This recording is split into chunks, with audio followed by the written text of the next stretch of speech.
Sistema ventilatorio respiratorio. Intercambio de gases, oxígeno y dióxido de carbono.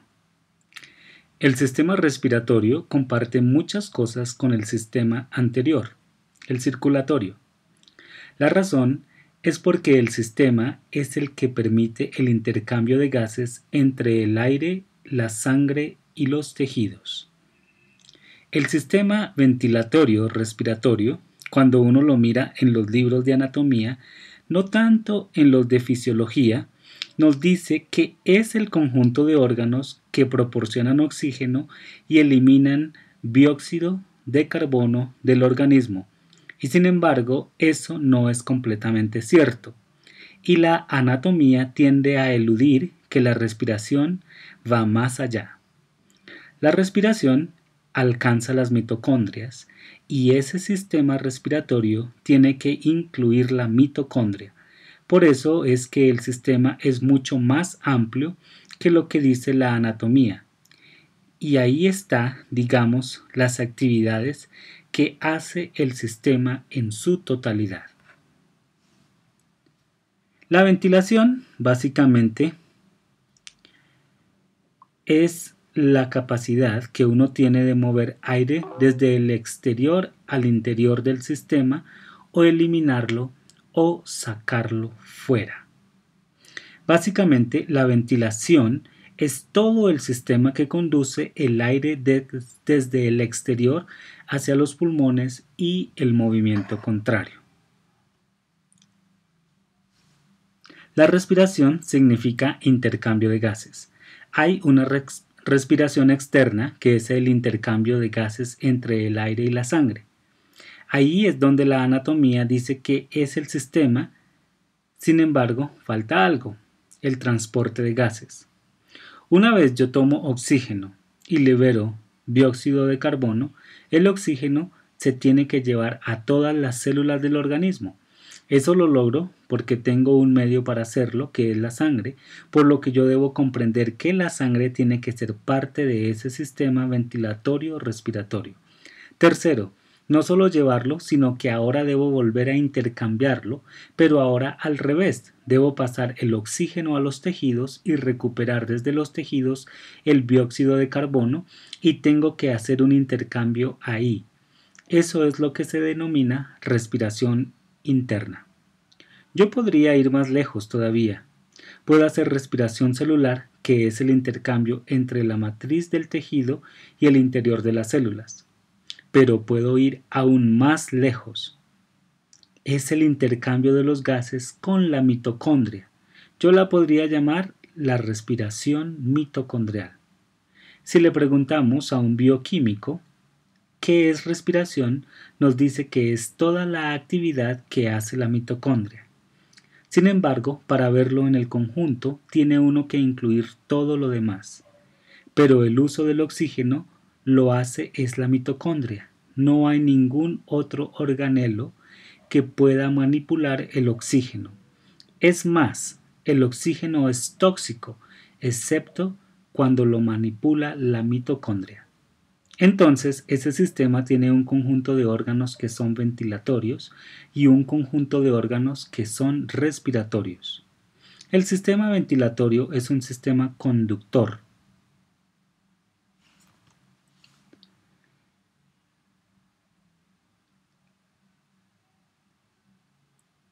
Son tubos que conducen el aire. El sistema respiratorio son las estructuras que permiten el intercambio de gases. En ese sistema uno puede reducir el órgano respiratorio a una estructura específica, que es el alvéolo. Es en el alvéolo, que es una estructura epitelial formada por dos tipos celulares y que tiene una membrana basal, tejido conectivo, y que está asociada estrechamente a los capilares. Conductor o conductores, la estructura que está por detrás de la nariz y la boca, la faringe. El sistema conductor va hasta los alvéolos porque en ellos tiene que llegar el aire. Por lo tanto, el sistema conductor implica esos órganos: cavidad nasal, boca, porque la puede utilizar uno para pasar el aire, pero hay otra razón. Uno en la boca puede modificar los sonidos que produjo la laringe y puede hablar. La faringe, luego está la laringe, que es la parte que continúa después con la tráquea. La laringe produce los sonidos. Luego la tráquea se divide en bronquios y los bronquios en bronquiolos y posteriormente en los alveolos. La boca no es un órgano ventilatorio principal, porque uno no respira normalmente por la boca, no ventila por la boca. Uno respira normalmente por la nariz. Lo comprobaremos en pediatría. Tendremos problemas con los niños que tienen ocluida la nariz. Los niños pequeños no les gusta respirar por la boca y no usan la boca para respirar. Primero, porque el aire que entra ahí no se calienta, y segundo, porque la boca se reseca. La vía normal implica la cavidad nasal, que es un espacio que se encuentra por encima del paladar que divide la boca en cavidad nasal. Esa cavidad nasal tiene una abertura externa que se llama ventana nasal o narina, y la cavidad nasal está dividida por un tabique. El tabique va desde el paladar hasta el cráneo. Esa cavidad nasal, su pared lateral es irregular. Ustedes ven que la pared presenta 3 elevaciones que tiene forma de turbina. Esas proyecciones de la pared se llaman los cornetes o conchas de la nariz. Son 3 elementos de forma alargada y doblada sobre sí misma: cornete superior, medio e inferior. Y por debajo de ellos hay un espacio. Esos espacios se llaman los meatos. La cavidad nasal, que en su pared lateral presenta esa característica, una pared irregular en esa forma, y eso tiene importancia en la ventilación, porque esa zona de los cornetes es importante. ¿Por qué? Primero, está cubierta de un epitelio que secreta moco, y entonces la superficie de esta pared y del tabique es húmeda. Segundo, tiene una gran cantidad de vasos sanguíneos, y los vasos sanguíneos aumentan la temperatura sobre la superficie de los cornetes. Y tercero, los cornetes, las células que forman el epitelio, tienen cilios, y estos son utilizados para atrapar elementos extraños, partículas, polvo, incluso elementos como bacterias. Por lo tanto, la mucosa nasal con esa característica tiene como funciones: conduce, humedece y calienta el aire, porque el aire externo en general es más frío que el interior del organismo.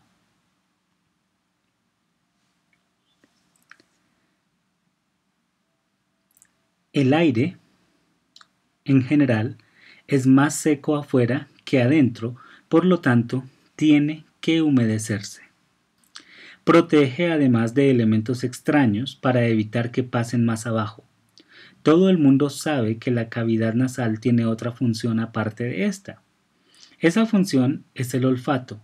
La parte superior de la cavidad nasal, lo que sería el techo, tiene una mucosa especial, un epitelio especial en donde hay receptores de olfato. Estos receptores son neuronas, pero esos receptores lo que captan son partículas que vienen en el aire y que producen sus moléculas, producen la estimulación que conocemos por el olor. Se ha calculado que la mucosa nasal es capaz de discriminar hasta 10.000 olores. Sin embargo, solo uno puede discriminar muy pocos olores realmente. Sin embargo, los receptores molecularmente son múltiples y se ha calculado que uno puede discriminar 10.000 olores. La boca. La boca esencialmente no es un órgano ventilatorio, pero yo lo puedo utilizar para pasar el aire. Sin embargo, la boca en sí es parte del sistema ventilatorio porque la lengua, los dientes, el paladar modifican el aire que viene de la laringe. La laringe produce los sonidos fundamentales y ese sonido atraviesa la faringe y luego llega a la boca. En la boca y en la faringe se modifican los sonidos para producir los fonemas, las sílabas, las palabras, etc. Y eso hace parte de la ventilación porque nosotros hablamos porque podemos mover el aire.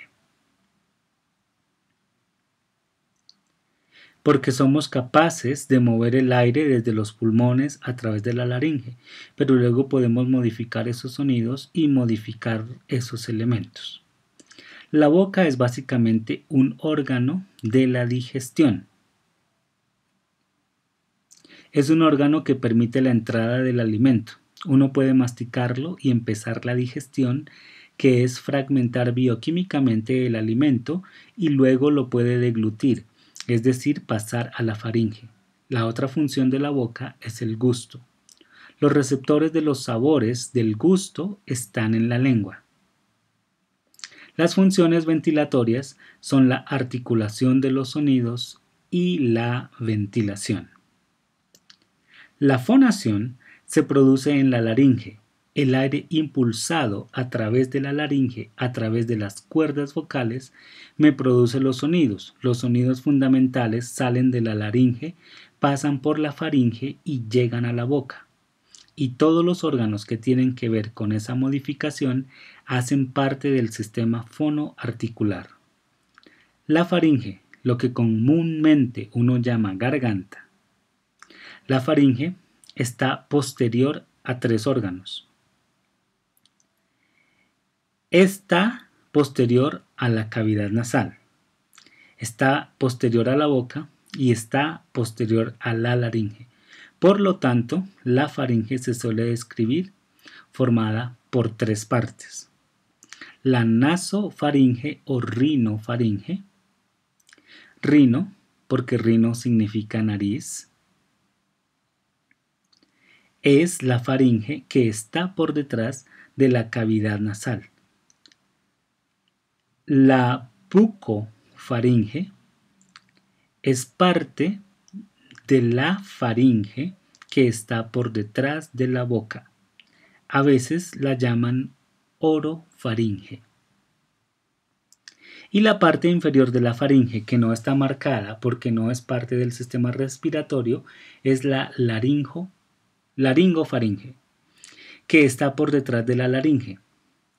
La nasofaringe es parte del sistema ventilatorio, pero tiene como función también dejar pasar aire al oído. El oído tiene 3 partes, pero el oído medio tiene una membrana que es el tímpano. El oído medio está cerrado por el tímpano, que está entre la parte externa del oído y la parte de adentro. El tímpano vibra. El tímpano transmite los sonidos al interior del oído. Para que una membrana pueda vibrar, su única condición es que la presión de un lado sea igual a la del otro. Cuando no son iguales, no vibra, porque la presión por fuera del oído sea igual a la presión que está por dentro del oído. Y eso es lo que logra a través de lo que se llama la trompa auditiva, que es un tubo que comunica la nasofaringe con el oído. La bucofaringe, que está por detrás de la boca, deja pasar el aire, pero tiene otras funciones. Emite el paso del alimento al exófago y modifica los sonidos producidos en la laringe. El paso del aire por la nasofaringe, la bucofaringe y luego entra a la faringe. En la nasofaringe hay un orificio en la parte superior. Ese orificio es la trompa auditiva, por ahí pasa el aire hacia el oído medio. Entonces el aire tiene la posibilidad de pasar al oído medio para equilibrar la presión adentro y afuera. Esa es la razón por la cual si uno sube a cierta altitud o baja, el tímpano deja de funcionar. Si uno desciende o uno baja la presión por fuera del oído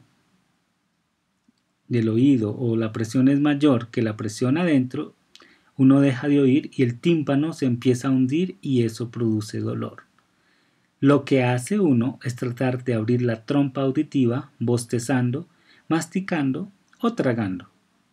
Cuando uno viene de una altitud menor a una mayor, ocurre lo contrario.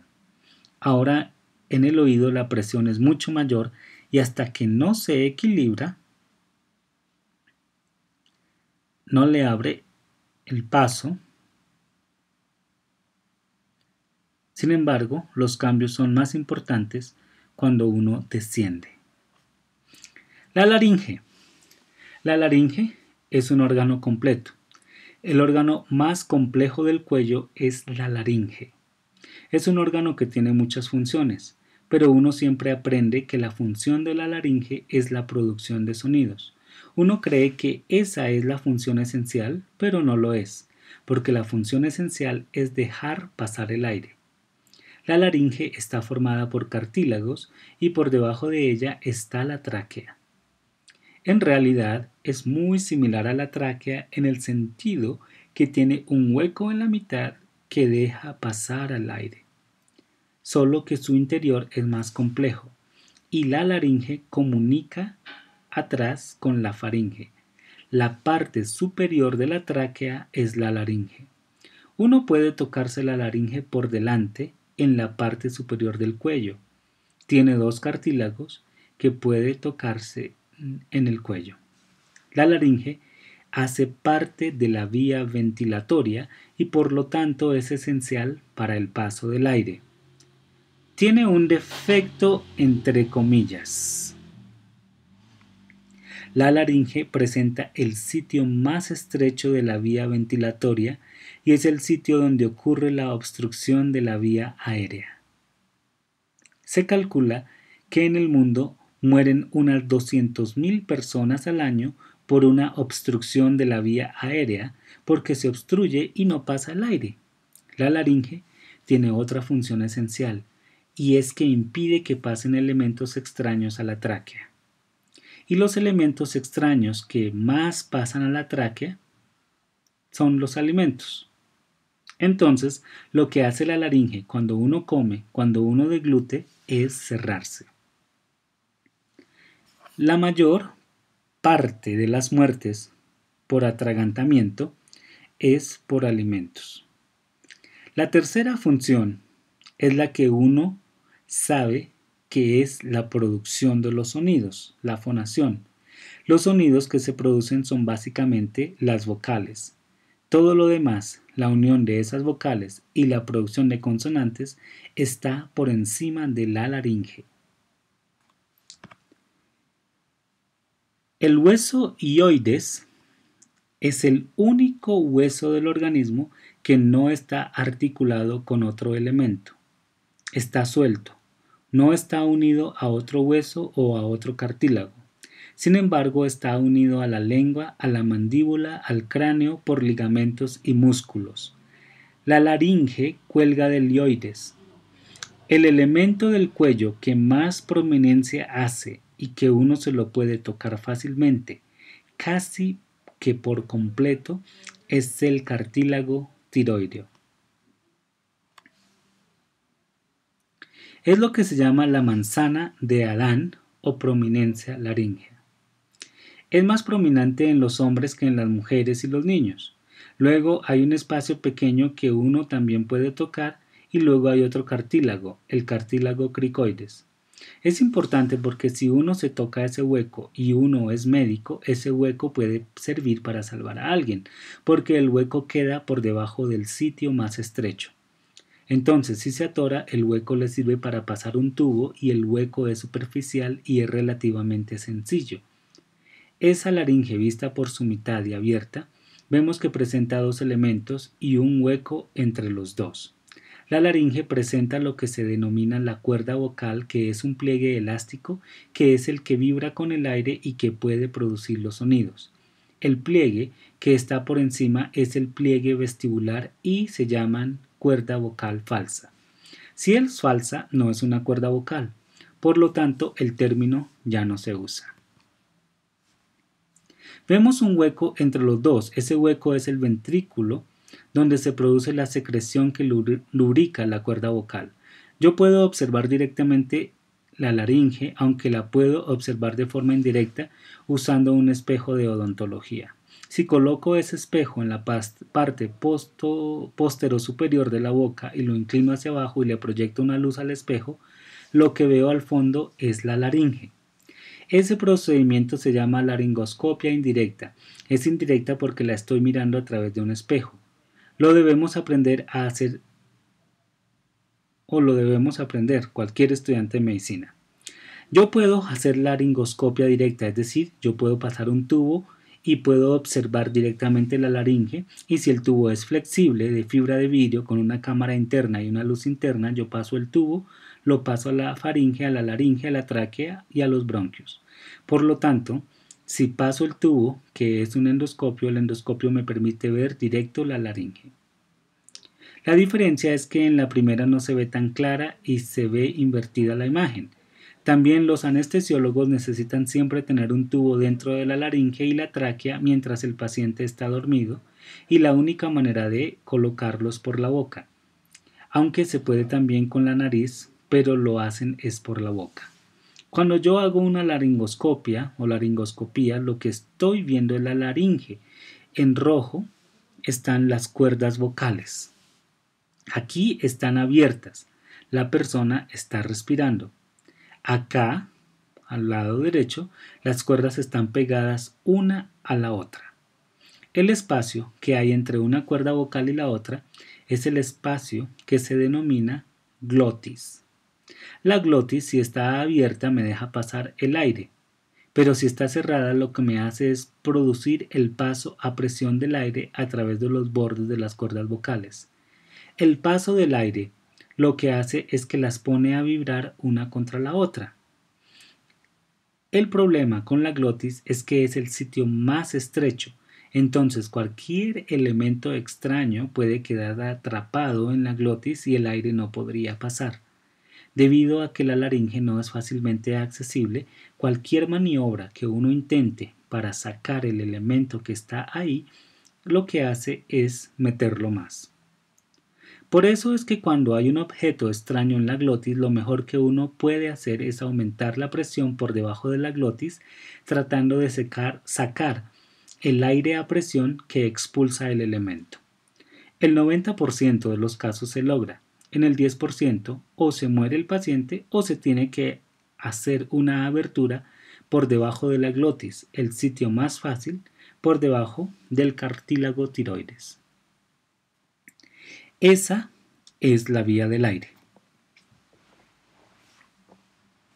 Existe una maniobra que uno tiene que aprender, toda persona, que es la maniobra de Heimlich o Heimlich.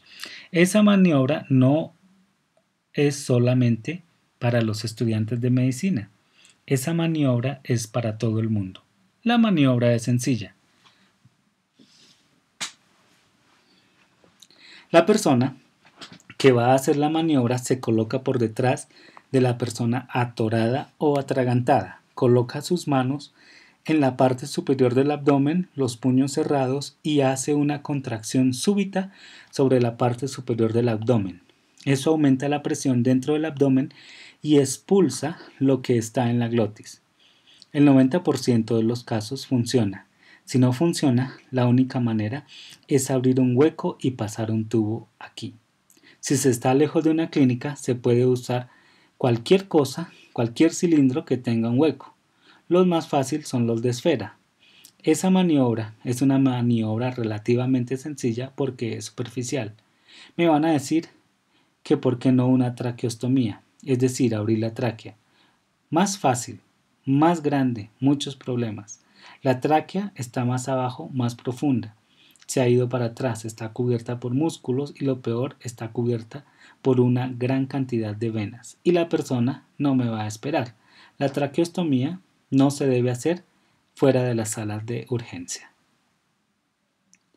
Por debajo de la laringe se encuentra la tráquea, que es un conducto impar que está situado en la parte del cuello y en parte en el tórax.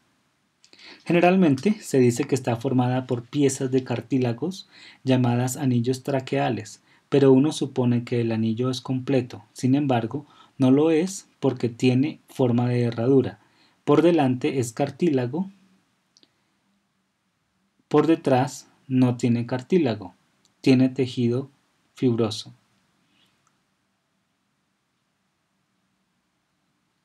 Es la continuación de la laringe. Es un tubo que permite el paso del aire hacia el pulmón y desde el pulmón. Sin embargo, hay una dirección del aire. El aire no puede ir en ambas direcciones al tiempo. Los reptiles y los anfibios sí lo pueden hacer al tiempo. Los mamíferos no. Solo pueden o meter aire o sacar aire. La tráquea desciende como un tubo hasta el tórax y en el tórax se divide en dos bronquios. Los bronquios se dividen en un sitio que se denomina la carina. Los anillos no son completos. Por debajo tienen tejido fibroso. Todo el mundo sabe que hay dos pulmones. Por lo tanto, hay dos bronquios principales. Sin embargo, los bronquios no parecen iguales, son diferentes. Uno es más largo y más horizontal que el otro. La razón es porque la tráquea está colocada más a la derecha que a la izquierda. Esta corrida de la línea media hace que el bronquio izquierdo tenga que ser mucho más largo porque tiene que cruzar hasta el otro lado. Eso explica una característica en los niños. Los niños se tragan cualquier cosa que encuentren y muchas veces no se queda en la glotis, sino que pasa la glotis si el elemento es pequeño y generalmente pasa hacia el lado derecho. Generalmente dañan el pulmón derecho porque el bronquio derecho es más vertical.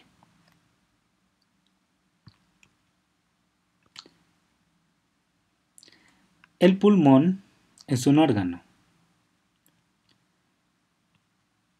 Uno tiene que pensar en el pulmón como el sistema conductor que se asocia a otros tejidos. Es decir, que es sencillamente o se forma por los bronquios secundarios o lobares que se van ramificando continuamente y se van a convertir en bronquiolos. Estos en conductos alveolares y por último en alveolos. Todo este sistema conduce el aire. A este sistema se le asocian vasos sanguíneos, nervios, tejido conectivo, linfáticos y forman un órgano. Por lo tanto, el sistema conductor hace parte del pulmón desde los bronquios secundarios o lobeares, no desde los bronquios principales, porque estos no están dentro del pulmón.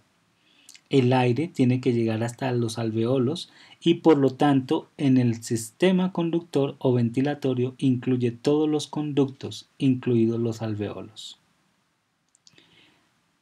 En cambio, el sistema respiratorio solo existe donde haya alveolos y hay alveolos desde los bronquiolos respiratorios. Entonces el sistema ventilatorio o conductor abarca todo hasta los alveolos. El sistema respiratorio solo ocurre en donde hay alveolos que empiezan en los bronquiolos respiratorios. Acá está demostrado o está mostrando la tráquea, bronquio principal, bronquio lobar, continúa en los bronquios segmentarios y luego los bronquiolos y por último los alveolos.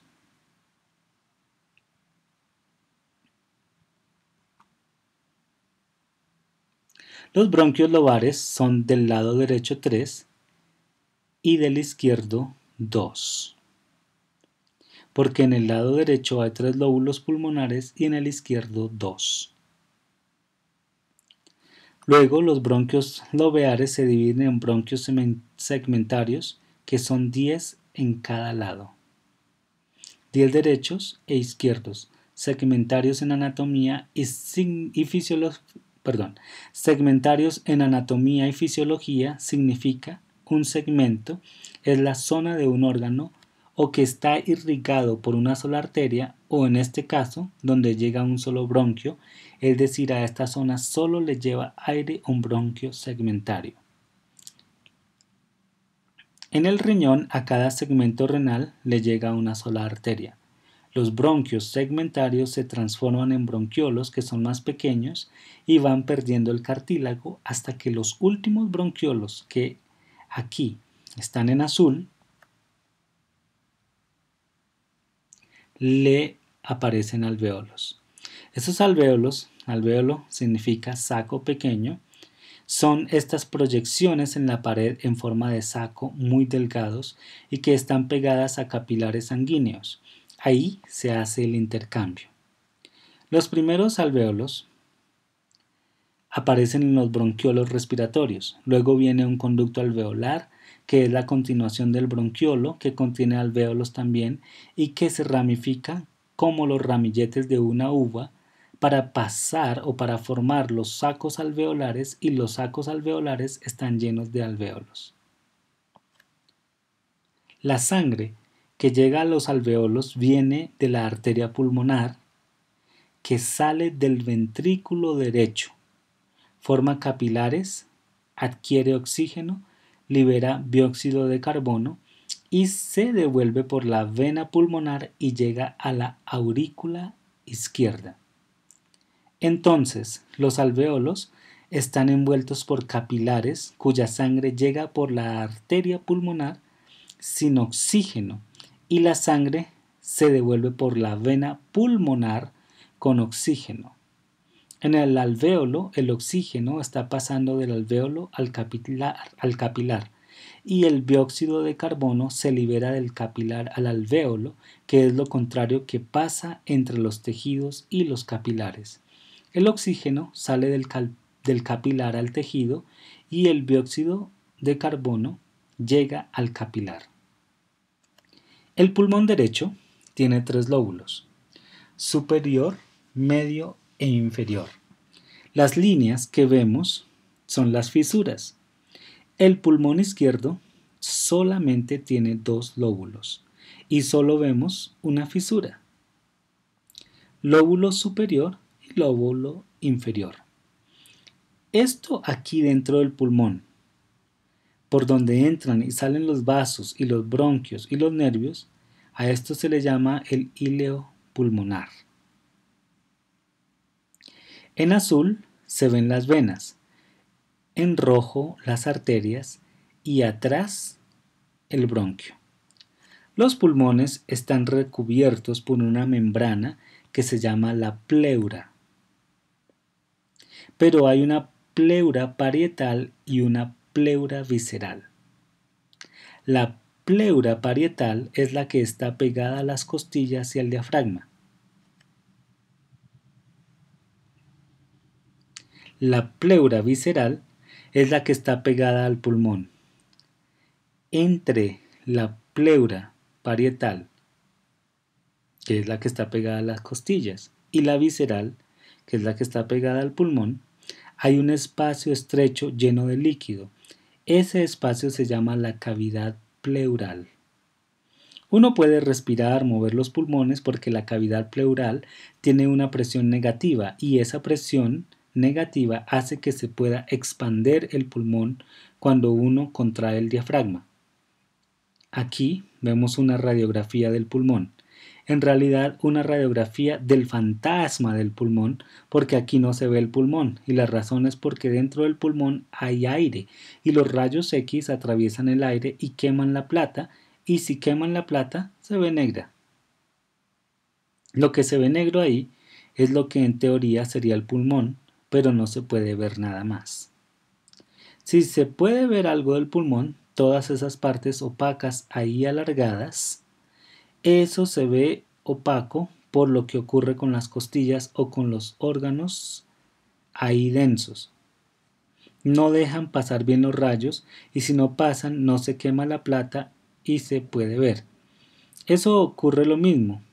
Esto que vemos aquí no deja pasar bien los rayos, pero es lo único que se ve del pulmón. Esos son los vasos sanguíneos del pulmón En realidad, lo único que se puede ver en estas radiografías son los vasos sanguíneos del pulmón. Esos son los vasos sanguíneos del pulmón en realidad. Ahora, ocasionalmente, yo puedo ver bronquios, pero vistos de frente. Si yo veo un bronquio de frente, veo un círculo negro y el borde blanco, pero de frente no los puedo ver así. Me tocaría mirar una radiografía de lado y así podría ver al bronquio. De resto, en una radiografía de pulmón no se ve nada. Afortunadamente para los radiólogos, porque donde se vea algo es que hay algo malo ahí. Cuando hay una inflamación del pulmón, una neumonía, por ejemplo, que se llena de líquido el pulmón o se tapan los bronquios, lo que pasa es que lo que vemos ahí, blanco, ahí abajo, eso es lo que se ve dentro del pulmón, porque ahora los rayos X no pueden atravesar libremente el pulmón, pero es porque se ha depositado líquido o porque se ha inflamado. Tiene pus y se ha engrosado el tejido. Entonces, apenas aparezca algo blanco ahí, ya se sabe o ya sabe uno que hay algo malo. Este es un corte del pulmón y lo que hablábamos sobre las radiografías. Los movimientos de la caja torácica, los músculos intercostales y el diafragma producen el movimiento del aire hacia y desde los pulmones, lo que llamamos inspiración y expiración. Los movimientos de la caja torácica, los músculos intercostales y el diafragma producen el movimiento del aire hacia y desde los pulmones.